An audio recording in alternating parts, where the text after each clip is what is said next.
Marvel studios के doomsday के announce के बाद एक और बड़ी सरप्राइज सामने आई है और वो है अगला स्पाइडरमैन मूवी। क्योंकि ये स्पाइडरमैन मूवी एमसीयू का पार्ट है लेकिन इसका पूरा कंट्रोल सोनी के पास होता है, इसीलिए सोनी ने सिनेमाकॉन के इवेंट में इसका अनाउंसमेंट किया। यहाँ इसका टाइटल भी रिवील किया गया, स्पाइडरमैन ब्रांड न्यू डे। जैसे ही ये टाइटल अनाउंस हुआ, फैंस के रिएक्शन मिक्स्ड रहे। कुछ लोग खुश हुए तो कुछ लोग हैरान हो गए कि ये कैसा नाम है। और आज के वीडियो में हम यही समझेंगे कि इस टाइटल का क्या मतलब है, कॉमिक्स में क्या हुआ था और एमसीयू के स्पाइडरमैन के साथ क्या हो सकता है। तो चलिए बिना टाइम वेस्ट किए शुरू करते हैं आज का वीडियो।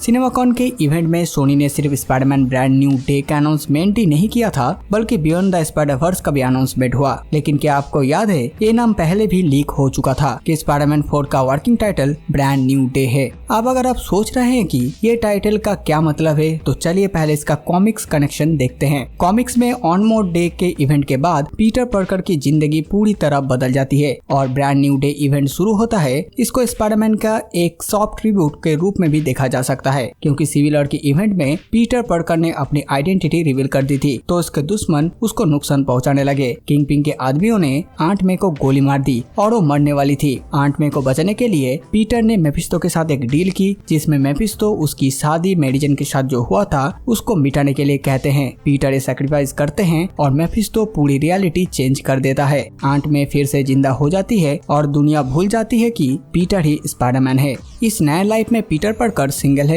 बेरोजगार है और पैसों की दिक्कत से जूझ रहा है और एक नॉर्मल इंसान की तरह ही जिंदगी जीने लगता है। लेकिन उसकी मुश्किलें कम नहीं होती। वो आंट मे के साथ रहता है, नए नए काम ढूंढते हैं, लेकिन उसकी फोटोग्राफी करियर भी खत्म हो चुकी है। इसी दौरान हैरी ऑसबॉर्न भी वापस आ जाता है। सबको लगता है कि वो मर गया था, लेकिन अब वो न्यूयॉर्क वापस आया है। हैरी के वापस आते ही पीटर समझ जाता है कि उसका पूरा पास्ट चेंज हो चुका है। डेली बीगल का नया मालिक डेक्स्टर बेनेट है, क्योंकि जे जोना जेमसन बैंकरप्ट हो चुका है और अभी डेली बीगल को द डीबी के नाम से भी जाना जाता है। पीटर पैसों के लिए डेली बीगल में फोटोग्राफर के काम में वापस आता है, लेकिन नए मालिक डेक्स्टर उसको पसंद नहीं करता है और फोटो के लिए उसको बहुत कम पैसे देते हैं। इस वजह से पीटर और भी नए नए काम ढूंढने लगता है। कुछ समय के बाद हॉराइजन लैब में नौकरी मिलती है उसको, लेकिन शुरुआत में उसको बहुत स्ट्रगल करना पड़ता है। वो सिर्फ फोटोग्राफी नहीं बल्कि pizza delivery boy, casino waiter और यहाँ तक कि एक्समैन को ऑफिशियल फोटोग्राफर बनने की कोशिश भी करता है। लेकिन स्पाइडरमैन की जिम्मेदारी की वजह से वो कोई भी नौकरी प्रॉपरली नहीं कर पाता।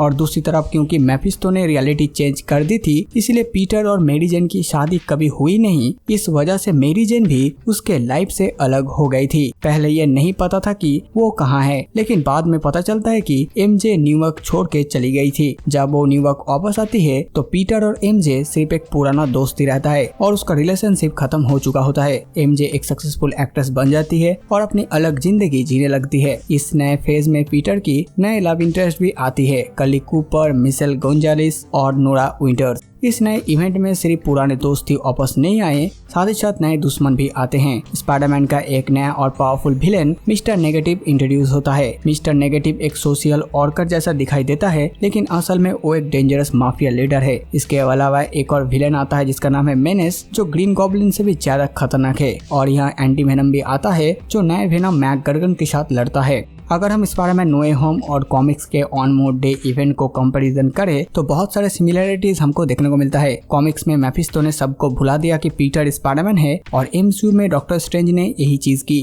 कॉमिक्स में पीटर और एमजे के रिलेशनशिप खत्म हो गया, एमसीयू में भी पीटर और एमजे का लव लाइफ भी खत्म हो गया। कॉमिक्स में पीटर एक नई जिंदगी शुरू करता है बिना किसी सपोर्ट के। एमसीयू में भी पीटर एक छोटी सी किराए की जगह में रहता है और नए तरीके से जिंदगी जीने लगता है। तो Spiderman brand new day movie में दिखाया जा सकता है कि पीटर नए जॉब्स ढूंढ रहा है, फोटोग्राफर, वेटर और डिलीवरी बॉय की तरह। और जैसे कॉमिक्स में एमजे वापस आती है, वैसे ही मूवी में जिंडिया वापस आ सकती है। इसके अलावा मिस्टर नेगेटिव भी एज अ विलेन हो सकता है और मूवी के एंड में वेनम को भी टीज कर सकता है, जो कि जाके कनेक्ट होगा एवेंजर्स सीक्रेट वॉर्स में। क्योंकि ये मूवी एवेंजर्स डूम्सडे के बाद आएगी, इसीलिए कुछ मल्टीवर्सल एलिमेंट भी हो सकता है। तो दोस्तों, ये थी स्पाइडरमैन ब्रांड न्यू डे का पूरा एनालाइज। आपको क्या लगता है, क्या आप एक्साइटेड है इस मूवी के लिए? कमेंट में जरूर बताइए। और आपको अगर वीडियो पसंद आई तो लाइक करें, शेयर करें और चैनल को सब्सक्राइब करें। मिलते हैं अगले वीडियो में। Good bye.